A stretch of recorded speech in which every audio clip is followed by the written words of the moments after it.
Ladies and gentlemen, I don't know what to say. I got it. Solo Sikoa, he's lost his mind. No, baby, that's for somebody else. We're just gonna keep you right where you're at right now. It doesn't matter what you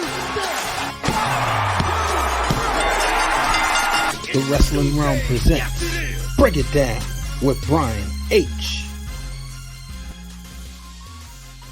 Hello, ladies and gentlemen. Welcome to this episode of Break It Down with Brian H. I'm your host, Brian H. Waters. Y'all know what the deal is. It's right after SmackDown. SmackDown at the Garden, Madison Square Garden, and we knew we was going to get a big night.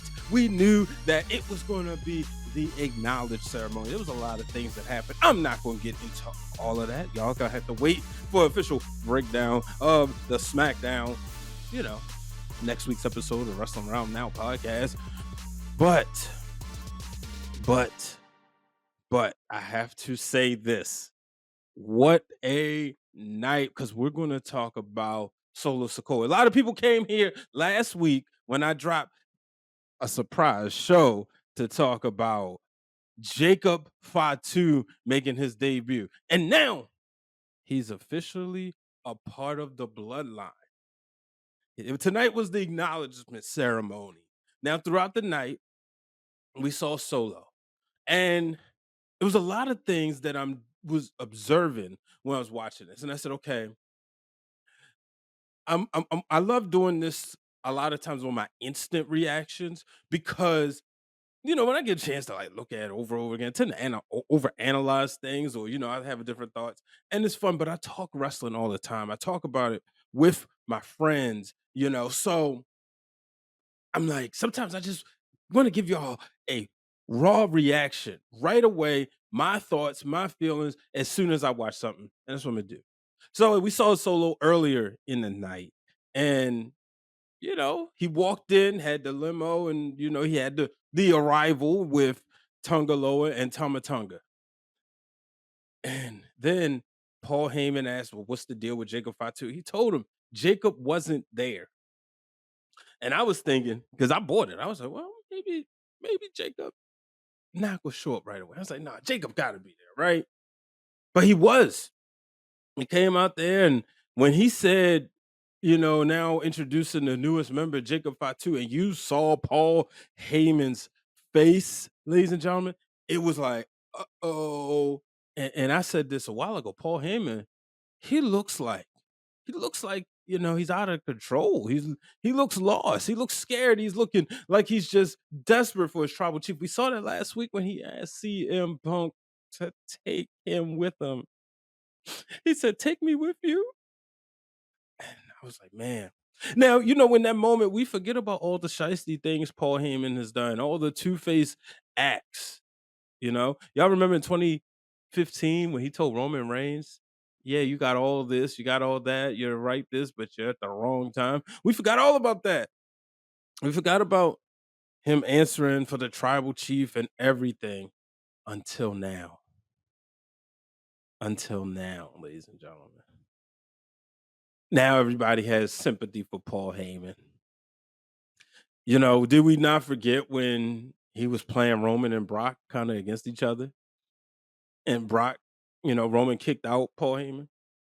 But we saw tonight the acknowledgement. Now, one of the things I learned, I said, okay, Solo, all right, cool. First thing I observed, Solo has found a way. He didn't have to beat his guys into acknowledging him. He didn't have to beat down Tamatonga. He didn't have to beat down Tungaloa. They immediately acknowledged him. And then he brings on Jacob. And Jacob immediately acknowledges him. You remember, Roman had to beat down Jimmy. He had to, Jay first. He had to beat down Jimmy. He made Jay say, I quit. And then when they didn't act up, he beat him with chairs. He led differently. Solo didn't have to do that. Instant respect.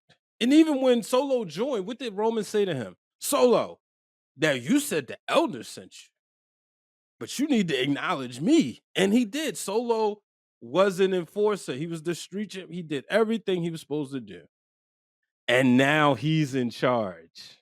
Now Solo is running things. But I said this, Solo done lost his mind.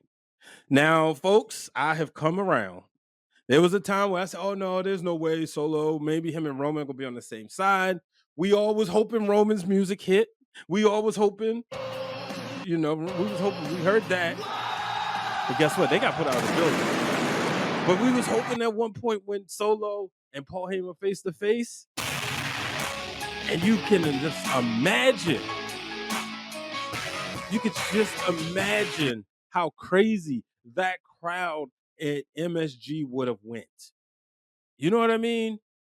So I'm sitting there and I'm like, uh-oh. Mm-mm-mm.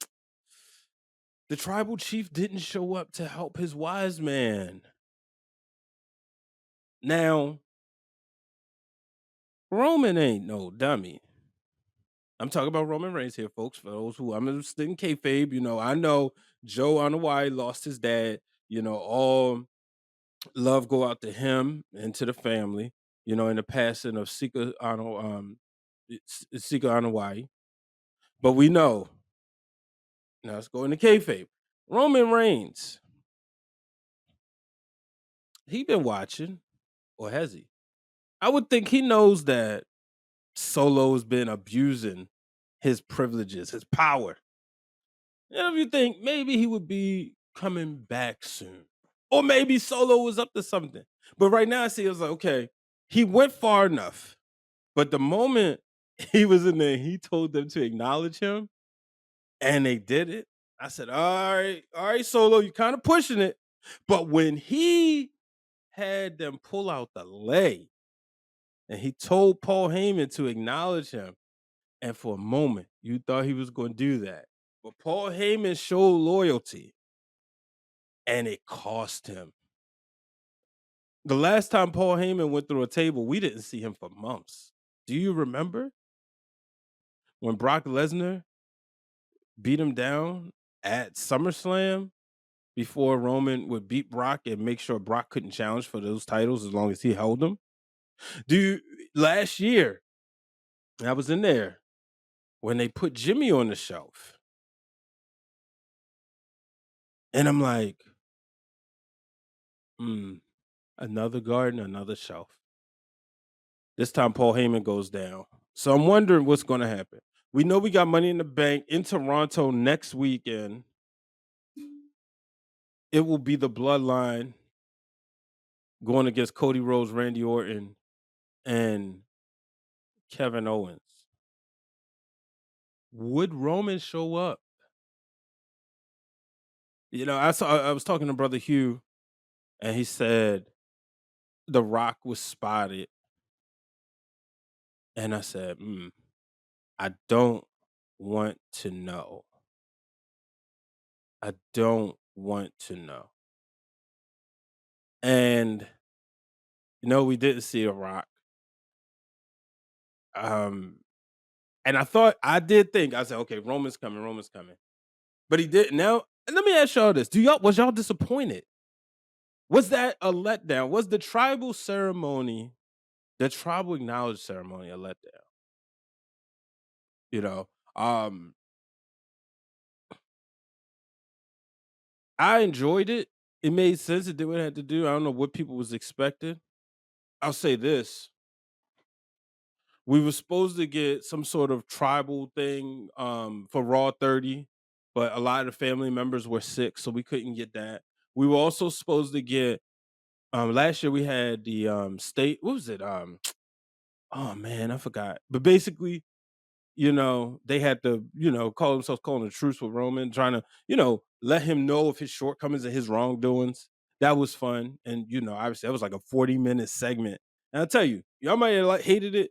Didn't bother me a year ago. I'm in there, I'm in the garden, I'm in the suite. It didn't bother me. This one didn't bother me at all. Look, Jacob Fatu. And I know there was the rumors out there, oh, he's going to outshine Solo. I'm like, first of all, no, they're family. Why would he do that? He's not going to outshine his cousin. They all eat. And I love that Solo, who's the one who's newest to the business out of in family wise is the one that they acknowledge and they see something in him. Now, I will admit, I was not the biggest Umaga fan. I know a lot of people were. I didn't see it. I never saw like, oh, this guy's gonna be a WWE champion, all that. I'm gonna be honest with you. I know he was a good, good wrestler, good worker. I didn't see like him on all the posters everywhere. I see that for Solo Sikoa. I'm a fan of his. And I know, like I said, a lot of people don't like Solo's bloodline. I like it. I actually love it. But god darn it, that man done lost his mind. Because when the tribal chief comes back, like I said before, I was like, okay, maybe the same side, whatever. But when the tribal chiefs come back, it's gonna be hell to pay. Just on the simple fact, when he put on the lay, that was it. I said, oh boy, it's over. See, like I said, the acknowledgement stuff was pushing it too far. Abusing Paul Heyman, whatever. Okay.